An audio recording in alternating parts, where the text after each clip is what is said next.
देवदेव महादेव जिते बरजात्री बाहर से तो तेल हलदी कार्यक्रम फाटी पड़ुची पूरा परिवेश आप देखु सबुठी खुशीर माहौल उत्साहर माहौल आम बर्तमान समय झाड़ुआपड़े अच्छू जे कि भाव में समस्ते तेल हलदी कार्यक्रम को नहीं एक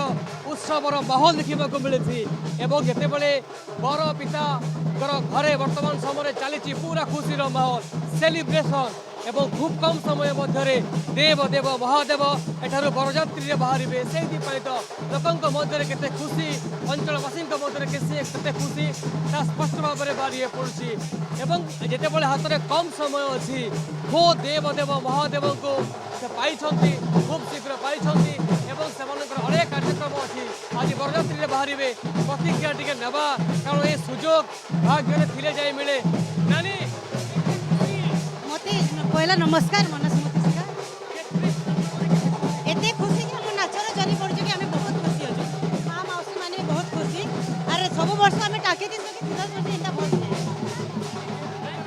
बहुत लाଗୁଛି हल्दी भी लगाई सारे ना भगवान को बहुत बढ़िया लाଗୁଛି यहाँ देने चाली तो मजा लाଗୁଛି बहुत खुशी आमे बहुत भल लाଗୁଛି आप देखुले जो झाड़ुआपड़ दृश्य आप देखु सबू माँ मानकर पाखरे से हलदी अच्छी परस्पर को आज हलदी बोली ये गोटे शुभ दिन को मनाउछंती एवं केवल ये नुहे जहाँ देखुले नंदपड़ा कथा कहतु झाड़ुआपड़ा कथा कहतु सेपटे मुदीपड़ा कथा कहतु प्रति कन्या पिता माता हूँ कि बर पिता माता सबुटी एक उत्सवर माहौल उत्साहर माहौल संबलपुर टिके प्रतिक्रिया नेबा यार भितर आइए गोटे खुशी माहौल देखा शिव महाप्रभुंर इटा हल्दी खेल होचे जेटा के लोकनाथ बाबांकर इटा गोटे पवित्र शीतल षष्ठी उपलक्षे हल्दी खेला महाप्रभुंकर को हल्दी लगावा लगी सबकर इच्छा थी लेडीज माने आसिक जमिक नाच गाना करी हल्दी निजे माखिक महाप्रभु शिव महाप्रभु को हल्दी मगौच आ धूमधाम रे पालन करुच लेडीज माने नाच नाच गाना कर उल्लास सहित हल्दी मका कार्यक्रम चली शुणुले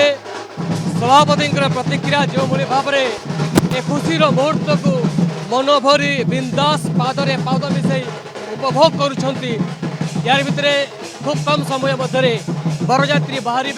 बरजात्री वर्तमान समय पूरा प्रस्तुति जहाँ मुझे कहती देव दानव मानव को धरी बरजात्री बाहर देवदेव महादेव संबलपुर कैमरा पर्सन निरुसा सामिल